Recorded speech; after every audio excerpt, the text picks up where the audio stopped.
Hello dear students, welcome back to our YouTube channel. ये video बहुत ही ज़्यादा इंपॉर्टेंट है आप लोगों के लिए। एक आईपीएस की तरफ से जो कल नोटिस आया था उसके रिगार्डिंग ये वीडियो है, जिसमें यहाँ पे रिजर्व लिस्ट से रिलेटेड कुछ बोला हुआ है कि मतलब कंप्लीट हो गया। जिस तरीके से बच्चों में कन्फ्यूजन बना हुआ है, जैसे कुछ बच्चे अब रिजर्व लिस्ट में आ रखे हैं, इस बार आईपीएस पीओ में आते ही हर बार ही आते हैं, तो उन बच्चों में नेगेटिविटी आ रखी है। और भी बच्चे हैं कि सर आगे से आईपीएस में कोई रिजर्व लिस्ट वगैरह नहीं है, इस तरीके से मतलब एक वो नोटिस आया है, उसको प्रॉपर डिकोड नहीं कर पाए आप लोग। वो डिकोडिंग आज अपने यहाँ पे करेंगे, मैं प्रॉपर वहाँ पे बताऊंगा आपको कि क्या नोटिस है रियल में, वो जो मिसअंडरस्टैंडिंग हुई है उसको अपने क्लियर करेंगे। तो यहाँ पे आप देख पा रहे हो आईपीएस की साइट है, आईपीएस की साइट पे अपने चले तो रिसेंट अपडेट ये सीआरपी पीओएमटी 14 और स्पेशल ऑफिसर 14 वाला इन्होंने यहाँ पे दे रखा है। तो यहाँ पे नोटिस है 15 तारीख को आया था, कल ही आया था 15 जनवरी को।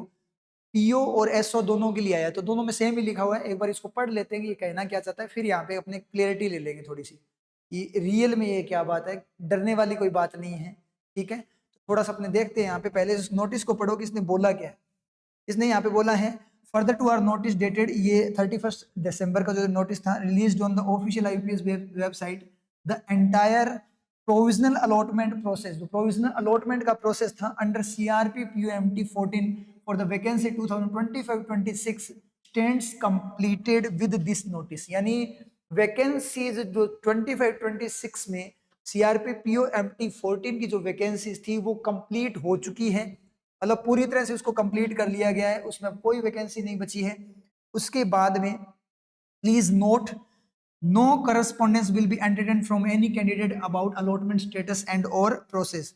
कि कोई भी कैंडिडेट अगर अपील करता है अलॉटमेंट का कि भाई मेरा अलॉटमेंट होगा कि नहीं होगा, या फिर कोई भी चीज प्रोसेस उसके बारे में, तो कोई एंटरटेन नहीं किया जाएगा, मतलब उसको कोई रिप्लाई दिया नहीं जाए। कुल मिलाकर सीआरपी पीओ जो MT14 जो वाला जो रिक्रूटमेंट था 2025-26 के लिए, इस चीज ने यहाँ पे कंफ्यूज किया 25-26 के लिए।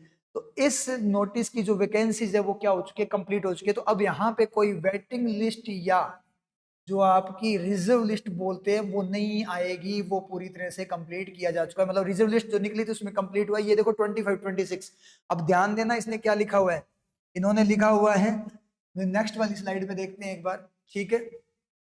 ये देखो सीआरपी पीओएमटी 14, और ये जो रिजल्ट है वो किसका है, combined result for main exam जो अभी आया है, सीआरपी पीओएमटीज 15। ये 15 ये 14 ये नहीं, पिछले वाले रिक्रूटमेंट का है ये, समझे चीज, ये पिछले वाले रिक्रूटमेंट की बात है।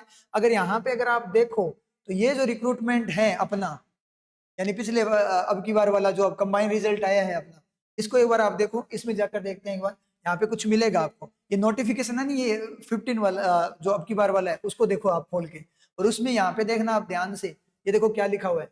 यहाँ पे जो वैकेंसी है वो किसकी है, 26-27 की है। नहीं, अब जो रिजल्ट है वो वैकेंसी 26-27, क्योंकि फाइनेंशियल ईयर के अकॉर्डिंग चीजें होती हैं। अभी जो फाइनेंशियल ईयर चलेगा कौन सा, अब 1 अप्रैल के बाद में वो कौन सा फाइनेंशियल ईयर होगा, वो 26-27 होगा, क्योंकि 31 मार्च लास्ट डे होता है फाइनेंशियल ईयर का, और 1 अप्रैल क्या होता है, फर्स्ट डे होता है। तो ये कैलेंडर वाला ईयर नहीं होता है, ये फाइनेंशियल ईयर के अकॉर्डिंग रिक्रूटमेंट होते हैं। तो अब की बार जिन बच्चों का क्लियर हुआ है उनकी ज्वाइनिंग एक टाइप से नेक्स्ट फाइनेंशियल ईयर के लिए है, तो 26-27 है। तो इस वाले में जो रिजर्व लिस्ट है वो आएगी, वो वेटिंग लिस्ट रिजर्व लिस्ट है वो कंफर्म आएगी, वो क्लियर भी होगी। जो कुछ बोला था इन्होंने, क्योंकि पीछे अभी थोड़े टाइम पहले इन्होंने रिजर्व लिस्ट निकाली थी, आपने देखी होगी, तो वो रिजर्व लिस्ट इन्होंने किसकी निकाली थी, 25-26। अब उस रिजर्व लिस्ट को निकालकर जितनी वैकेंसी बची हुई थी उन सारों को क्या कर लिया गया है, कंप्लीट कर दिया गया है, इसलिए नया रिजल्ट आ गया है। तो ये 25-26 पिछले वाले का है, तो इसमें टेंशन लेने की जरूरत नहीं है, कंफ्यूजन था ये। आई थिंक अब क्लियर हो गया होगा आप लोगों के। ऐसा कुछ भी नहीं है, घबराने वाली बात नहीं है। जिन बच्चों का रिजर्व में हुआ है उनका श्योर सिलेक्शन होता ही, हर बार क्लियर होती है रिजर्व लिस्ट, ठीक है। तो आपके लिए कुछ नेगेटिव नहीं है, ये पिछले वाले का था, इन्होंने रिजर्व लिस्ट अभी कुछ टाइम पहले, अगर आप यहाँ पे नोटिफिकेशन आप देखोगे तो आई थिंक मिल भी जाएगा आपको रिजर्व लिस्ट का कुछ ना कुछ, ठीक है। तो